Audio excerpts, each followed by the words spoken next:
Film dimulai di New Delhi. New Delhi yang merupakan ibu kota India kini sedang berada dalam kondisi yang membahayakan, di mana berbagai kelompok preman saling bersaing untuk menguasai wilayah itu. Seorang petinggi polisi ACP Srinivas mengeluarkan perintah untuk segera memburu dan menangkap gangster kejam yang bernama Kitu Bae. Kitu Bae yang berada di Bangkok, Thailand merasa geram karena dijadikan DPO oleh Srinivas. Kitu Bae lalu mengirimkan anaknya yang bernama Ajay untuk segera pergi ke Delhi demi menghabisi si Srinivas. Ajay pergi bersama rekannya yang bernama Lingga. Mereka menyamar sebagai wartawan dan berhasil menyusup ke dalam mobil Srinivas dan membantainya dengan kejam. Ajay dan Lingga kini terlibat baku tembak dengan polisi-polisi yang mengawal si Srinivas. Polisi berhasil menyudutkan Ajay dan Lingga. Ajay lalu kabur tanpa memperdulikan Lingga. Lingga terus berlari menyelamatkan dirinya, walaupun salah satu kakinya berhasil ditembak oleh polisi. Lingga berhasil lolos dengan menaiki sebuah mobil yang melintas di dekatnya. Ketua Badan Intelijen India yang bernama Narayana Murthy memperkirakan bahwa geng Kitu Bae tampaknya akan terus memperbesar daerah kekuasaannya. Mereka pasti ingin menguasai India. Murthy tak ingin hal itu terjadi. Dia segera membentuk tim untuk memburu dan menangkap Kitu Bae. Tim itu akan dipimpin oleh Gupta. Murthy juga meminta agar Gupta membawa Rishi. Rishi adalah seorang polisi ganjen yang suka menggoda para gadis-gadis yang semok dan seksoi. Walaupun ganjen, tapi sejatinya kemampuan Rishi tak perlu dipertanyakan lagi. Ya, sepertinya dia seorang suhu. Rishi memiliki kemampuan yang sangat luar biasa. Banyak kasus-kasus yang berhasil ia selesaikan. Sebagai langkah pertama dalam memburu Kitu Bae, tim ini akan diperintahkan untuk menangkap jaringan Kitu Bae yang bernama Gesubai. Gesubai yang diketahui sedang berada di Chandni Chowk. Sesampainya di sana, Rishi berhasil mengalahkan anak buah Gesubai dan menyelesaikan misi itu dengan sempurna. Rishi lalu bertemu dengan kepala intelijen untuk menyampaikan keluhannya. Rishi bosan dengan tugas dan misi yang diterimanya. Masa mudanya habis hanya untuk mengurusi para penjahat. Rishi ingin agar dirinya dapat menjalani masa muda seperti orang biasanya. Kepala intelijen lalu menyetujui permintaan Rishi. Dia kini menugaskan Rishi untuk menjalani sebuah misi rahasia dengan menyamar sebagai seorang dosen di sebuah kampus di Hyderabad. Rektor di kampus itu adalah Kumar yang merupakan rekan dari Murthy. Kumar menanyakan tentang misi rahasia itu, tapi Murthy terus merahasiakannya. Kini Rishi tampak sangat bahagia dengan misi barunya itu. Dia tidak akan lagi berhadapan dengan para penjahat, dan di lain sisi, dia juga bisa menghibur mata dengan melihat ciwi-ciwi kampus yang seksoi-seksoi dan cantik-cantik aduhai. Scenes kemudian berpindah ke stasiun. Terlihat Rishi yang hendak membantu seorang gadis seksoi. Ternyata gadis itu terlambat masuk ke dalam gerbong kereta. Rishi menikmati momen kejar-kejaran itu hingga pada akhirnya Rishi berhasil menyambut gadis itu ke dalam kereta. Rishi sempat berharap dengan gadis itu, namun harapannya seketika sirna karena gadis itu sudah bertunangan. Anjay, kasihan juga sih. Setibanya di Hyderabad, Rishi akan tinggal di rumah Kumar. Rishi akan berperan menjadi seorang dosen bahasa Hindi di kampus tersebut. Kini malam pun tiba. Rishi keluar untuk mengunjungi sebuah kuil. Namun dia ke sana bukan untuk beribadah, melainkan untuk mencuci mata dengan melihat gadis-gadis seksoi. Rishi yang sedang menaiki tangga bermodus dengan menginjak pakaian seorang gadis, bukan jatuh ke bawah, melainkan jatuh ke dalam pelukan Rishi. Gadis itu adalah Vinamra. Rishi lalu berusaha untuk PDKT dengan Vinamra. Rishi mengatakan segala gombalannya untuk merayu Vinamra. Rishi juga mengatakan bahwa dirinya jatuh cinta pada Vinamra sejak pandangan pertama. Asik. Namun Vinamra sama sekali tidak tertarik dengan si Rishi. Vinamra juga tak percaya dengan yang namanya cinta pada pandangan pertama. Keesokan harinya Rishi menjalani peran sebagai seorang dosen. Dia melihat Vinamra yang ternyata seorang mahasiswi di kampus tersebut. Vinamra yang merupakan gadis polos dari desa merasa ilfil dan ketakutan setelah melihat kelakuan ganjennya si Rishi yang terus menggodanya. Di perjalanan pulang, Rishi terjebak sebuah kemacetan. Penyebabnya adalah karena sekelompok orang sedang merayakan acara ulang tahun. Jalan ditutup untuk menunggu kedatangan sangkar anak yang akan memotong sebuah kue. Sementara itu Rishi yang berhasil melihat melewati para pemotor kini turun dan menghampiri orang-orang itu. Risi meminta agar mereka merayakan ulang tahunnya di rumah saja, jangan di jalanan. Risi yang emosi kemudian memporak-porandakan acara itu. Dia menghajar dan mengalahkan mereka semua. Kini jalanan telah kembali normal. Tindakan Risi yang menghajar anak buah Sankar Ana membuat dirinya murka. Anak buah Sankar Ana lalu datang ke dalam kampus untuk mencari Risi. Risi diperingatkan oleh Kumar untuk tidak melawan Sankar Ana jika Risi memang masih mau menjadi dosen di kampus ini. Hal itu dikarenakan Sankar Ana adalah ketua yayasan kampus ini. Risi lalu dibawa menemui Sankar. Namun kecerdasan Risi dalam mengolah kata mampu menundukkan hati Sankar Ana. Dan perselisihan selesai tanpa kekerasan. Setelah menyelesaikan masalah itu, Risi kembali mengajar dan mendekati Vinamra. Namun kali ini Risi tak hanya mendekati Vinamra, melainkan juga mendekati bapaknya Vinamra yang bernama Viswarat Sastriga. Risi mendekati mereka melalui musik. Hari ini lantaran keluarga Vinamra sangat menyukai musik klasik. Risi berniat untuk menjadi murid ayahnya Vinamra. Hal itu semata-mata hanya untuk mendekati si Vinamra. Keesokan harinya Vinamra sedang berada di kampus.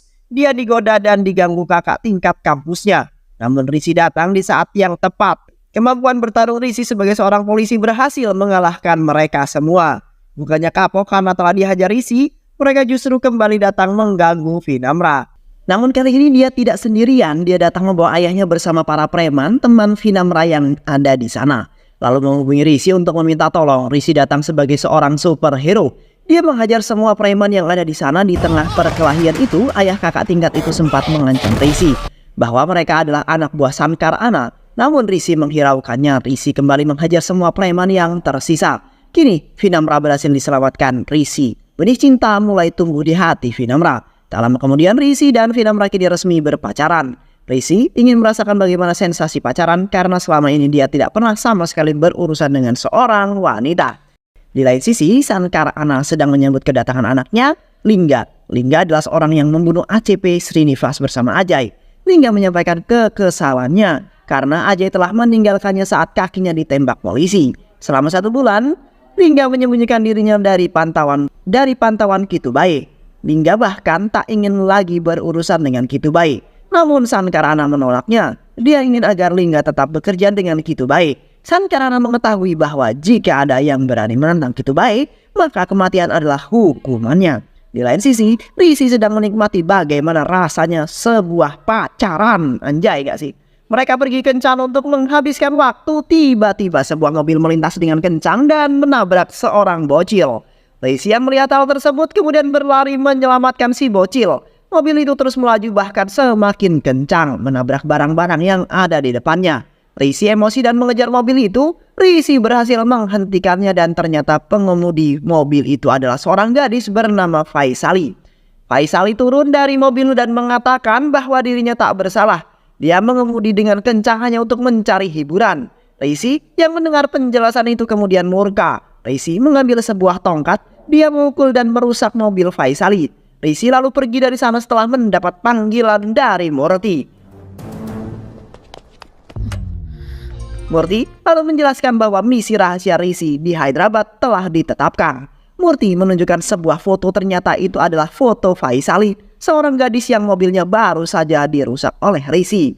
Usut punya usut, ternyata Faisali adalah anak kandung dari Kitubai. Murti mengatakan bahwa misi Risi adalah untuk menangkap Kitubai melalui anaknya Faisali. Faisali akan kuliah di kampus itu tahun ini. Itulah yang menjadi alasan kenapa Risi menjadi seorang dosen. Di sisi lain, Faisali menceritakan kejadian itu kepada Sankar Ana. Faisali meminta agar pelaku perusakan untuk segera diberi sebuah pelajaran. Lingga yang masih kesal dengan Ajay anak Kitubai ingin melampiaskan kekesalannya pada Faisali. Namun Sankar Ana melarangnya karena Faisali adalah kelemahan Kitubai. Hubungan di antara keduanya sangatlah rentan. Diketahui Kitubai hidup sebagai seorang gangster sedangkan Faisali ingin hidup seperti orang normal. Beberapa hari kemudian Sankar Ana mengantarkan Faisali ke kampusnya. Faisali yang tiba di sana tak sengaja melihat Risi. Faisali langsung memaksa Sankar Ana untuk segera memecat Risi. Jika tidak menurutinya, maka Faisali akan pergi dari kampus tersebut. Sankar Ana yang tak mampu melawan hanya bisa menuruti permintaan Faisali. Sankar lalu pergi menemui Risi dan seketika langsung memecatnya. Kini Faisali merasa puas dan bahagia dengan keputusan tersebut.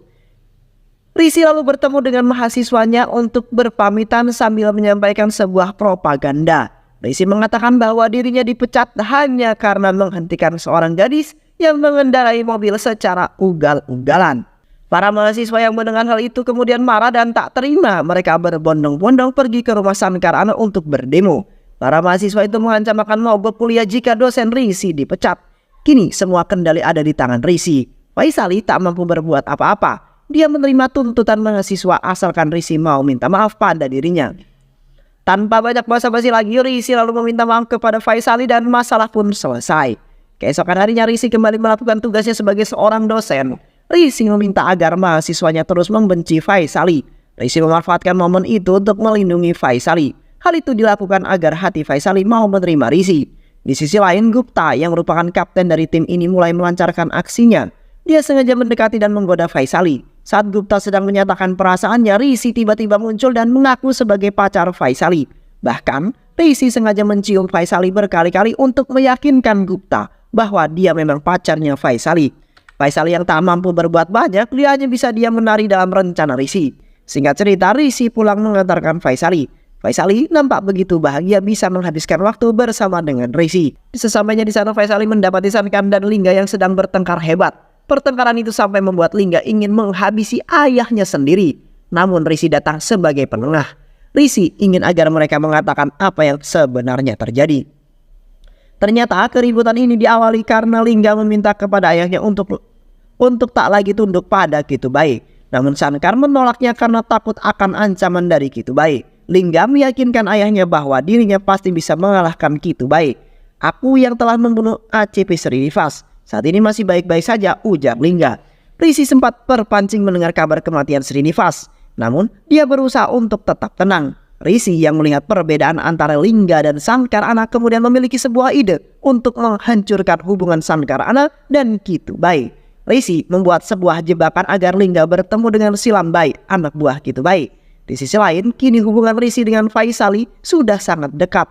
Itu artinya misi ini juga akan segera berakhir. Sementara itu, Vinamra yang melihat kedekatan Rishi dengan Faisali kini tengah terbakar api cemburu. Rishi mencoba meyakinkan Vinamra, dan atas nama cinta Vinamra mencoba untuk percaya kepada Rishi. Keesokan harinya, Lingga dan Salimba sudah masuk ke dalam perangkapnya Rishi. Rishi yang sudah menunggu mereka dengan snipernya yang perlu menunggu waktu yang pas untuk menghabisi mereka semua dan Rishi menghabisi semua orang yang ada di sana termasuk Lingga, sang pembunuh ACP Srinivas.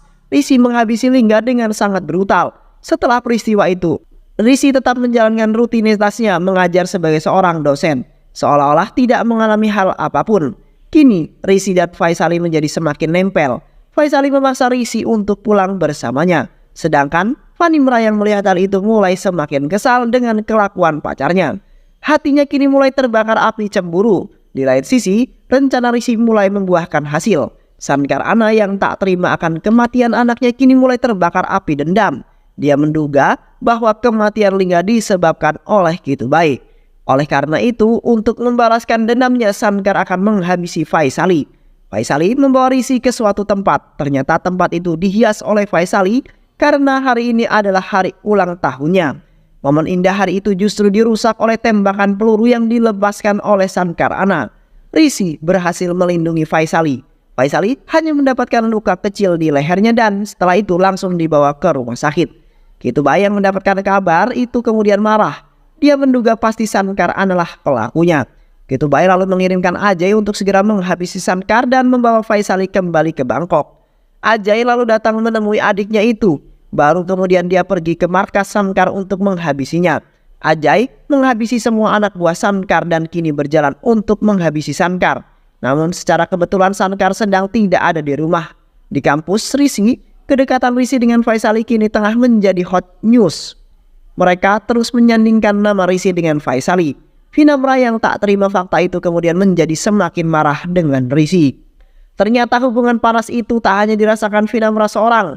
Rishi dan Kapten Gupta juga sedang panas-panasnya. Mereka saling bertengkar. Kapten Gupta marah kepada Rishi mengapa dirinya sama sekali tak dilibatkan dalam rencana itu, ujar Gupta. Gupta yang marah kemudian memberitahu kepada Ajay bahwa ada seorang polisi yang sedang menyamar dan ingin menangkap Kitubai. namanya adalah Rizky. Masalah kemudian menjadi semakin rumit ketika di malam hari Faisali mengungkapkan perasaannya pada Rizky. Dia ingin agar Rizky bertemu dengan ayahnya yang ada di Bangkok. Faisali ingin agar Rizky menikahinya. Kata-kata itu semakin menyayat hati Vinamra yang ternyata juga ada di sana. Vinamra kembali protes dan menanyakan apakah Rizky benar-benar mencintainya. Jika Rizky memang benar-benar mencintainya, maka dia harus menikahi Vinamra besok hari juga. Rizky menemui ayah Vinamra sebagai bukti keseriusannya akan menikahi Vinamra. Setelah urusan di sana selesai, Rizky lalu bertemu dengan Ajay, kakaknya Faisali. Ajay telah mengetahui identitasnya yang sebenarnya tentang Rizky, namun dia berpura-pura seolah tak mengetahuinya. Ajay mengajak Rizky untuk terbang ke Bangkok menemui ayahnya. Ayahnya pasti senang jika memiliki mantu seperti Rizky, ujar Ajay. Rizky kembali menghadapi dua pilihan sulit. Rizky yang seorang polisi akhirnya memilih untuk menyelesaikan misinya terlebih dahulu. Hari esoknya pun tiba, Vinamra dan keluarganya telah mempersiapkan acara pernikahan.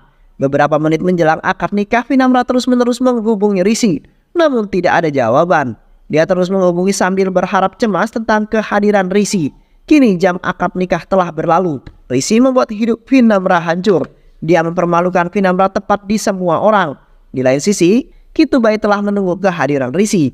Dia lalu mengungkapkan tentang identitas Rizky yang sebenarnya. Rizky adalah seorang polisi yang ditugaskan untuk menangkap Kitubai. Aku mendengarnya dari internal polisi sendiri. Kini kau yang sedang sendiri adalah mangsa empuk bagi kami. Faisali yang mendengarkan fakta itu hanya bisa diam dan tercengang. Sedangkan Rizky yang mendapat ancaman dari Kitubai ternyata sama sekali tak membuatnya takut. Malah dia masih sama dalam kondisi santuy. Mengapa Rizky masih santuy? Usut punya usut, ternyata Kitubai telah masuk ke dalam perangkap Rizky. Kitubai saat ini tengah menari di telapak tangannya. Sejak awal Rizky sudah merencanakan semuanya. Dia meminta Gupta untuk memberitahukan identitasnya agar bisa bertemu dengan Kitubai secepat mungkin. Bahkan insiden penyerangan Sankar waktu itu pun semuanya telah direncanakan. Fakta Sankar anak yang menghilang dari rumahnya pun penyebabnya adalah karena Rizky. Rizky sengaja menculik Sankar anak untuk dihabisi. Kitubai yang sama sekali tidak menduga hal itu kemudian murka. Dia meminta kepada anak buahnya untuk segera menghabisi Rizky. Namun inilah Rizky, dirinya telah dikeroyok pun mampu memberikan perlawanan, bahkan mampu menghabisi semua anak buah Kitubai.